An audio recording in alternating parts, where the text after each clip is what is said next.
Nellore rural నియోజకవర్గంలో ముగ్గురు YSR Congress party కార్పొరేటర్లు, ఒక మాజీ కార్పొరేటర్ తెలుగుదేశం పార్టీలో చేరడం జరిగింది. ఇంకా అనేక మంది వైఎస్ఆర్ కాంగ్రెస్ పార్టీ కార్పొరేటర్లు తెలుగుదేశం పార్టీలో చేరతామని నేరుగా కొంతమంది ఫోన్ల ద్వారా కొంతమంది అడగటం జరిగింది. కొంతమంది విషయంలో స్థానిక నాయకులతో మాట్లాడి చేరికలకి అనుమతి ఇవ్వడం జరిగింది. మరికొందరు విషయంలో స్థానిక నాయకులతో మాట్లాడాల్సిన అవసరం ఉంది. అవన్నీ కూడా మాట్లాడి మరో 2 రోజుల్లో నిర్ణయం చెప్తామని చెప్పడం జరిగింది. అయితే ఈ సందర్భంగా ఒక మాట నేను చాలా స్పష్టంగా చెప్పదలుచుకున్నా. వైఎస్ఆర్ కాంగ్రెస్ పార్టీలో ఉండి ప్రజలకి సరైన విధంగా సేవలు అందించలేము. ఈరోజు రాష్ట్రం అన్ని రకాల గత వైఎస్ఆర్ కాంగ్రెస్ పార్టీ ప్రభుత్వ హయాంలో వెనకబడింది. ఆ పరిస్థితుల్లో రాష్ట్రంలో తన అపార అనుభవంతో నారా చంద్రబాబు నాయుడు గారు సంక్షేమ కార్యక్రమాలు, అభివృద్ధి కార్యక్రమాలు, మన బిడ్డలకు ఉద్యోగాలు, అన్నిటికీ మించి ఆంధ్ర రాష్ట్రానికి ఒక అద్భుతమైన అమరావతి రాజధాని, అదేవిధంగా రాష్ట్రాన్ని సస్యశ్యామలం చేసే పోలవరం, ఇవన్నీ కూడా అద్భుతంగా మహోద్భుతంగా చేస్తున్నారని అనేక మంది అటు కార్పొరేటర్లే కాదు, సర్పంచులు, ఎంపీటీసీలు, ఎమ్మెల్సీలు, ఎంపీలు అవకాశం ఇస్తే వస్తామని చాలామంది ఎమ్మెల్యేలు కూడా తెలుగుదేశం పార్టీలో చేరికకి సిద్ధంగా ఉంటూ ఉన్నారు. రాష్ట్రం అంతా కూడా ఇటీవల చూసాం మనం. 2 రాజ్యసభ సభ్యులు, 3 ఎమ్మెల్సీలు వైఎస్ఆర్ కాంగ్రెస్ పార్టీ రాజీనామా చేసి తెలుగుదేశం పార్టీలో చేరడం జరిగింది. రాష్ట్రం అంతా అనేక చోట్ల మేయర్లు, మున్సిపల్ చైర్మన్లు, కార్పొరేటర్లు, కౌన్సిలర్సు వీరందరూ కూడా పెద్ద ఎత్తున అటు తెలుగుదేశం లేదా జనసేన లేదా బీజేపీలో చేరాలని ముందుకు వస్తూ ఉన్నారు. రూరల్ నియోజకవర్గంలో ఎక్కడైతే స్థానిక నాయకులతో మాట్లాడి ఇబ్బందులు లేకుండా అందరినీ కలిపి అవకాశం ఉన్న వారందరూ కూడా అవకాశం కల్పిస్తూ ఉన్నాం. అయితే ఇందాక నేను చెప్పినట్టు ఒక మాట స్పష్టంగా చెప్తూ ఉన్నా. కష్టకాలంలో ఎవరైతే తెలుగుదేశం పార్టీ కోసం పనిచేశారో, ఎవరైతే నా కోసం పనిచేశారో వాళ్ళ కోరికల విషయంలో, వాళ్ళ ఆకాంక్షల విషయంలో, వాళ్ళ గౌరవం విషయంలో ఎప్పుడూ కూడా రూరల్ ఎమ్మెల్యే కార్యాలయం అన్ని రకాల కూడా ముందుంటుంది. కష్టకాలంలో తెలుగుదేశం పార్టీ కోసం పనిచేసిన ప్రతి ఒక్క కార్యకర్తను కూడా అన్ని రకాల కూడా గౌరవంగా చూసుకుంటాం.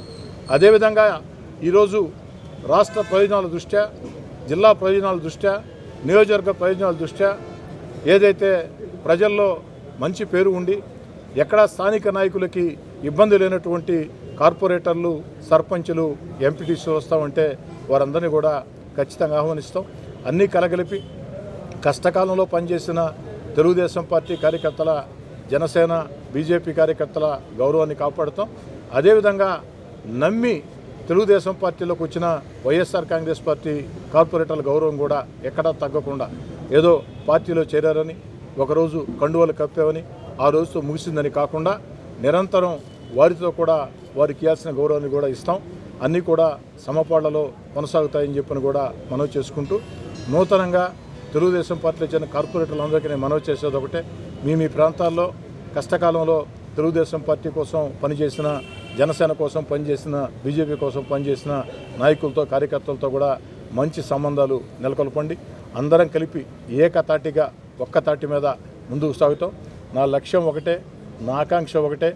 ఏదైతే వచ్చే స్థానిక సంస్థల ఎన్నికల్లో నెల్లూరు రూరల్ నియోజకవర్గంలో గతంలో ఏ విధంగా నేను ఎమ్మెల్యేగా ఉన్నప్పుడు 26 డివిజన్లు, అదేవిధంగా 18 పంచాయతీలు, 12 ఎంపీటీసీలు, 1 జడ్పీటీసీ ఏ విధంగా ఘన విజయం సాధించామో అదేవిధంగా వచ్చే స్థానిక ఎన్నికల్లో కూడా నెల్లూరు రూరల్ నియోజకవర్గంలో తెలుగుదేశం, జనసేన, బీజేపీ కూటమి మొత్తం 26 డివిజన్లు, అదేవిధంగా 18 పంచాయతీలు, 12 ఎంపీటీసీలు, 1 జడ్పీటీసీ గెలిచి రూరల్ నియోజకవర్గ పక్షాన తెలుగుదేశం పార్టీ అధినేత చంద్రబాబు నాయుడు గారికి కానుగ్గా అందిస్తానని చెప్పని మాట ఇస్తూ మళ్ళీ చెప్తూ ఉన్నా. నూతనంగా చేరే కార్పొరేటర్లు కానీ, నాయకులు కానీ స్థానికంగా అక్కడ ఉన్నటువంటి ఇంత ముందు నుంచి పనిచేస్తున్నటువంటి అందరి నాయకులతో కూడా మంచి సంబంధాలతో ముందుకు సాగాలని చెప్పని. ఐఏఎస్ అధికారుల సంతకాలు ఫోర్జరీ చేయడం అనేది భారతదేశంలో ఎక్కడ జరగల, ఒక్క నెల్లూరులో జరిగింది.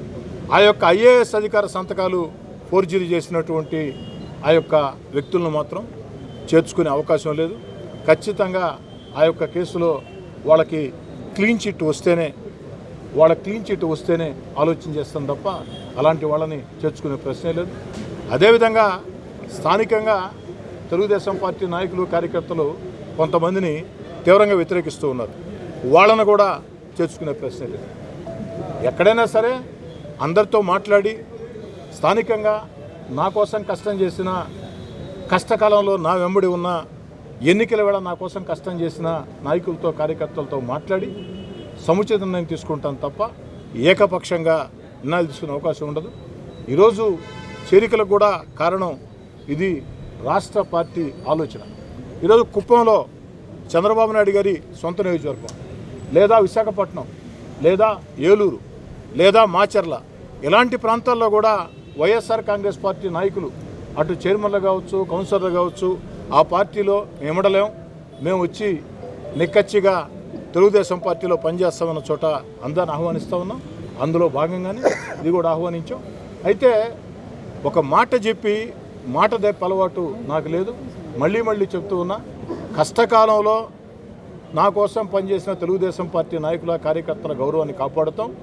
అదే రీతిలో నన్ను నమ్మి, నా మాట నమ్మి తెలుగుదేశం పార్టీలో ఈరోజు చేరిన వైఎస్ఆర్ కాంగ్రెస్ పార్టీ కార్పొరేటర్ల, నాయకుల, కార్యకర్తల గౌరవాన్ని కూడా కాపాడుతాం.